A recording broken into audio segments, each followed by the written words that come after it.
ఓం హ్రీంకారాసనగద్భితానలసికాం సౌః క్లీం కళాం బిభ్రతీం సౌవర్ణాంబరధారిణీం పరశుదాధౌతాం త్రినేత్రోజ్వలాం వందే పుస్తకపాశమంకుశధరాం స్రగ్భూషితాముజ్వలాం త్వాం గౌరీంద్రపురాం పరాత్ప్రగళాం శ్రీచక్రసంచారిణీం. ఓం శ్రీ బెజవాడ కనకదుర్గాదేవ్యై నమః. శ్రీ దుర్గామల్లీశ్వరాభ్యాం నమః. మనకి ఈ యొక్క కుజ బుధ గ్రహాలు రెండూ కలిపి మనకి మీనరాశిలో ఉన్నాయి. మరి ఇది మీనరాశిలో 11 ఏప్రిల్ 2026 సంవత్సరం నుంచి మీనరాశి ప్రవేశం జరిగింది. అదేవిధంగా ఈ యొక్క కుజుడు మీనరాశిలో 2 ఏప్రిల్ 2026 సంవత్సరం నుంచి ఉంటుంది. దీని వలన మొత్తం 12 ద్వాదశ రాశుల వారు కూడా ఏమండి మాకు చాలా అప్పుల బాధలు ఎక్కువైపోయినాయండి, ఆదాయాలు పెరగట్లేదండి, అప్పులు తీరట్లేదండి అని చెప్పేసి వాళ్ళు చాలా బాధపడుతున్నారు. అంటే ఈ యొక్క ఎందుకు ఈ రుణ బాధలన్నీ కూడా మనం ఆదాయాలు పెరిగినా సరే మనం రుణ బాధలు మనం ఎందుకు తీర్చుకోలేకపోతున్నాం? ఇదంతా కూడా ఒక విధి విధానంలో మనకి మన కర్మ అనమాట, పూర్వజన్మ కర్మ. అది మనం ఎవరికైతే బాకీలు ఉన్నామో అటువంటి వాళ్ళందరికీ కూడా మనం దాన్ని ఈ రోజు కాకపోయినా రేపైనా సరే, రేపు కాకపోతే ఎల్లుండైనా సరే మొత్తం మీద తీర్చాల్సినటువంటి అవసరం మనకుంది. దీన్నే కర్మ సిద్ధాంతం అంటారు. ఆ కర్మే దేవుడు. కాబట్టి అప్పుల బాధలో ఉన్నటువంటి వాళ్ళు శీఘ్రగతిన మనం అప్పుల బాధ నుంచి పోవాలి అంటే ఏదో ఒక దైవ సంబంధమైనటువంటి ఉపాసన ఉండాలన్నమాట ప్రతి ఒక్కళ్ళకి కూడా.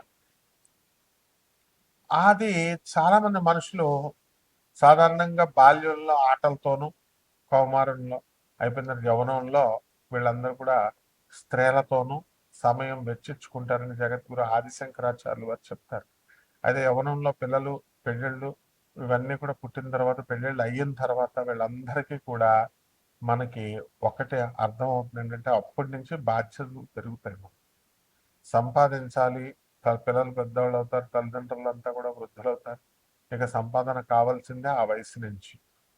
కాబట్టి ఆ వయసులో వచ్చినప్పుడు మనకి మన ప్రయత్నాలు అన్నీ కూడా మనం పెడుతున్నప్పటికీ కూడా మనకి పని జరగట్లేదు. ఏదో రకమైనటువంటి అడ్డంకులు మనకు వస్తున్నాయి. మనకి ఏమిటిది, ఎందువలన నేను ప్రయత్నించినా సరే నేను ఈ యొక్క నా ప్రయత్నాలు సఫలం అవ్వట్లేదు అనేటటువంటి డౌట్ చాలా మందికి ఉంటుంది. మరి దీని నుంచి పరిష్కార మార్గం అనేటటువంటిది ఒకే ఒక్క సాధన.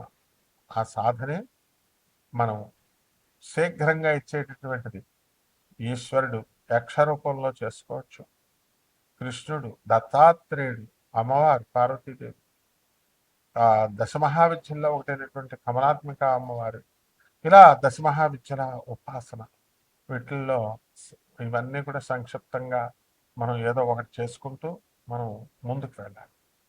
ఈ దైవ సహాయం వల్ల మనం చేసేటటువంటి ఈ పనుల నుంచి మనకి ఈ యొక్క గురువు యొక్క అనుగ్రహం, గురుమండల యొక్క అనుగ్రహం అనేటటువంటిది మనకు వస్తుంది.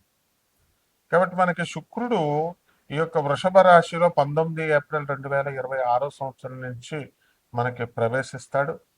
స్వక్షేత్ర గతుడు. కాబట్టి ఎవరినైతే మనం ప్రేమించామో అటువంటి వాళ్ళ యొక్క ప్రేమ మనకు దొరకడానికి అవకాశం ఉంటుంది. అలాగే ఎవరికైతే పెళ్ళిళ్ళు చేశామో అటువంటి వాళ్ళందరి కాపరాలు కూడా చక్కబడ్డానికి అవకాశాలు ఉంటాయి. అలాగే భార్యాభర్తలు పాపం కాపరాలు విడిపోయినటువంటి వాళ్ళు మళ్ళీ కలవాలని భార్యకైనా భర్తకైనా ఎవరికో ఒకళ్ళకు ఉంటుంది. అవతల వాళ్ళకి మనం మీరు ఎంతైనా చెప్పండి, ఆ యొక్క గ్రహం ప్రభావం వలన విననివ్వదు. వీళ్ళందరూ ఎప్పటి నుంచి వింటారంటే 19 ఏప్రిల్ 2026 సంవత్సరం నుంచి మనకి వినడం అనేటటువంటివి జరుగుతాయి. అదేవిధంగా ఈ యొక్క గురుడు మనకి 2/6/2026 సంవత్సరం నుంచి 31 అక్టోబర్ 2026 సంవత్సరం వరకు మనకి గురు మహాదశ ఈ యొక్క గురు సంచారం జరుగుతుంది. మరి ఈ గురు సంచారంలో గురు మహాదశలు జరిగేటటువంటి వాళ్ళు కూడా ఉంటారు. మరి వాళ్ళకందరూ కూడా న్యాయంగా వాళ్ళందరూ కూడా సంపాదన అనేటటువంటి ధర్మబద్ధంగా చేసుకుంటూ జీవనము పరువు ప్రతిష్టలతో ముందుకు వెళ్తారు. అలాగే శుక్రుడు కూడా స్వక్షేత్రగతుడై ఉన్నాడు కాబట్టి చక్కగా మీరందరికీ కూడా కోరుకున్న లాభాలు, విలాసాలు, వాహన సౌఖ్యాలు ఇవన్నీ కూడా మీకు రావడం జరుగుతుంది. ఇకపోతే రవి మనకి మేషరాశిలో 14 ఏప్రిల్ 2026 సంవత్సరం నుంచి ప్రవేశించాడు. కాబట్టి రవి యొక్క ఉచ్చస్థితి కారణంగా మీరు ప్రభుత్వంలో అనేకమైనటువంటి మార్పులను తీసుకొస్తారు. మీకు తర్వాత అనేకమైనటువంటి పనులు మీరు చేయగలుగుతారు. అంటే ఇవన్నీ కూడా రాశి ఫలాలను బట్టి కామన్ ప్లాట్ఫారం మీద మనకందరికీ కూడా చెప్పబడేటటువంటి రాశి ఫలాలు ఇవి.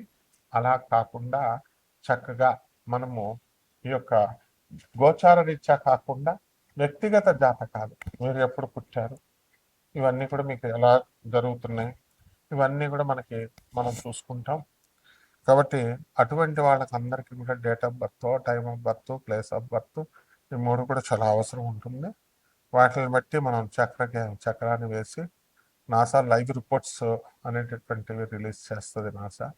దాని నుంచి మనము వాటిని కొరలేట్ చేస్తూ మనం చక్కగా వాటి యొక్క సహాయంతో మనము మీ జీవితంలో జరిగేటటువంటి ప్రతి సంఘటన ఈ 12 రాశుల మీద ఇప్పుడు ఈ మధ్యకాలంలో జరిగేటటువంటివన్నీ కూడా మనం చెప్పడానికి ప్రయత్నిస్తాం. అంటే ఒక్కొక్క రాశి వారీగా మీకు ఏ విధంగా ఉంది అనేది మనం ఈ వీడియోలో చూద్దాం. ఒక్కొక్క రాశి వారికి చూద్దాం. కుంభరాశి. ఈ కుంభరాశి వారికి అందరికీ కూడా భయంగా ఉంటుంది. ఎలా ఉంటుందో, ఏలినాటి శని జరుగుతుంది అంటున్నారు అందరూ కూడా.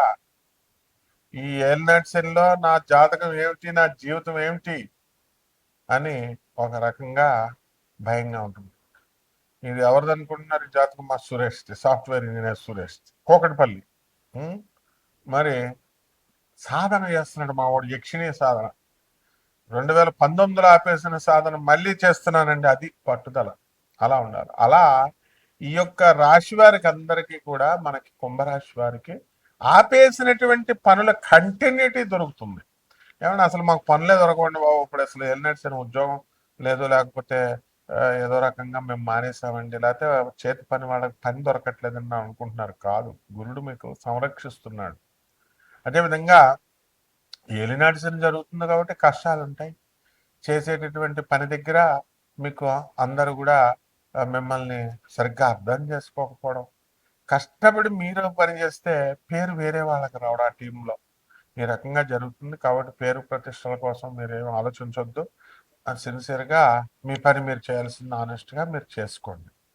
ఇకపోతే కొత్త ఆదాయాల కోసం ఆలోచన ప్రారంభిస్తూ ఉంటారు. దూరదృష్టి వస్తుంది. ఆధ్యాత్మికంగా ఎదగాలి అనేటటువంటి తపన వస్తుంది. ఏదో ఒక శక్తిని మనం సంపాదించాలి, ఒక దేవతారాధన చేయాలి అనేటటువంటిది ఆ పట్టుదల వస్తుంది. ఎన్నక్షన్లో అది రావాల్సిందే. గతములో సినిమాలకి, పబ్బులకి వెళ్ళి, కిట్టి పార్టీలకని వెళ్ళినటువంటి వాళ్ళంతా కూడా, ఇంక్లూడింగ్ లేడీస్ అవనివ్వండి, జెంట్స్ అవనివ్వండి, మరి ఇప్పుడు అంతా కూడా చక్కగా తీర్థయాత్రలు, దేవుళ్ళు, ఆర్ఫనైజెస్, ఉపాసన ఇలాంటివి చేస్తూ ఉన్నారు. ఇదంతా కూడా ఎన్నట్సని ప్రభావం. అలాగే ఏమండి, చాలా అప్పులు అధికంగా ఉన్నాయండి, ఇవన్నీ కూడా మేము తీర్చగలుగుతామండి అని అంటే ఎట్టి పరిస్థితుల్లో కూడా మీరు తీర్చగలుగుతారు. అంతేకాదు, అప్పుల్లో మీరు ఒక్కళ్ళే లేరు. భారతదేశంలో ఉన్నటువంటి ప్రతి మనిషి సరాసరి ఒక తలకొట్టికి 3 లక్షల రూపాయలు అప్పు ఉంది. కాబట్టి ఈ అప్పుల బాధ కోసం మీరేం భయపడద్దు. అలాగే ఈ యొక్క కుంభరాశి వారికి అందరికీ కూడా జన్మంలో ఉన్నటువంటి రాహుగ్రహ ప్రభావం వలన ప్రతిదానికి కూడా కన్ఫ్యూజను అవుతుందంటారా, అవదంటారా, పని వస్తుందంటారా, రాదంటారా, ఈ రకంగా ఉంటుంది. కన్ఫ్యూజన్ మాస్టర్ రాహు అంటే. అంతేకాదు, ఎప్పుడైతే జన్మ రాహు ఉంటాడో మనం ఎప్పుడు కూడా దీన్ని ఈ యొక్క కన్ఫ్యూజన్లో పెట్టాలి కాబట్టి ప్రాపర్ నాలెడ్జ్ లేనటువంటి పర్సన్స్ మనకు తగలడము, మనం వాళ్ళని మనం అడిగితే మన బ్రెయిన్లో వాళ్ళు తినేయడము, రాంగ్ డైరెక్షన్ చేయడము అనేటటువంటిది జరుగుతుంది. కాబట్టి అలా కాకుండా సీనియారిటీ తర్వాత ప్రతి విషయంలో మీకు అర్థమవుతుంది ఎల్నెట్ శనిలో. అందువలన ఈ యొక్క శని ఎక్కడున్నాడండి? మనకి శని, కుజ, బుధ గ్రహాలు ధనస్థానంలో ఉన్నాయి కాబట్టి అప్స్ అండ్ డౌన్స్ ఉంటాయి. మరి కుజుడు బుధుడు శత్రువులు, వాళ్ళు ఎలాగ మేలు చేస్తారు? ఒకళ్ళు మేలు చేస్తానంటే ఒకళ్ళు డౌన్ చేస్తాడు. మీ మాటల వల్ల, కమ్యూనికేషన్ గ్యాప్ వల్ల, మిస్కమ్యూనికేషన్ వల్ల మిమ్మల్ని అపార్థం చేసుకుంటారు. కాబట్టి ఇవన్నీ చూసుకోండి. ఈ నాలెడ్జబుల్ పెంచుకోండి. జగద్గురువుల యొక్క బోధనలు అవన్నీ మీకు హెల్ప్ చేస్తాయి తప్పకుండా. దాంతో ఈ యొక్క గురు మండల వ్యవస్థ యొక్క అనుగ్రహం వల్ల ఈ కన్ఫ్యూజన్స్, రాహు యొక్క దోషం పోతుంది. ఇక పరిహారాలు ఏం చేసుకోవాలి? ఏలినాటి శనికి ఇంకొకటే శనీశ్వరుని ఆశ్రయించడం, శని జపం చేయండి, శని స్తోత్రాలు చదవండి. శనికి కిలోంపావు నల్ల నువ్వుల్ని, నల్లని వస్త్రాన్ని ఇచ్చి పేద బ్రాహ్మణులకి శనివారం నాడు ఉదయం 8 గంటలకి దానం చేసుకోండి. దశ మహావిద్యల్లో ఒకటైనటువంటి మహాకాళి అమ్మవారి యొక్క మంత్రాన్ని జపం చేసుకోండి. హోమాన్ని మేళ్లలో చేసుకోండి. అలాగే జమ్మి చెట్టును కానీ, రావి చెట్టుకి కానీ నీళ్లు పోయండి, ప్రదక్షిణాలు చేయండి. ఓం శనేశ్వరాయ నమః అంటూ బ్రహ్మాండంగా ఉంటుంది. శుభమస్తు.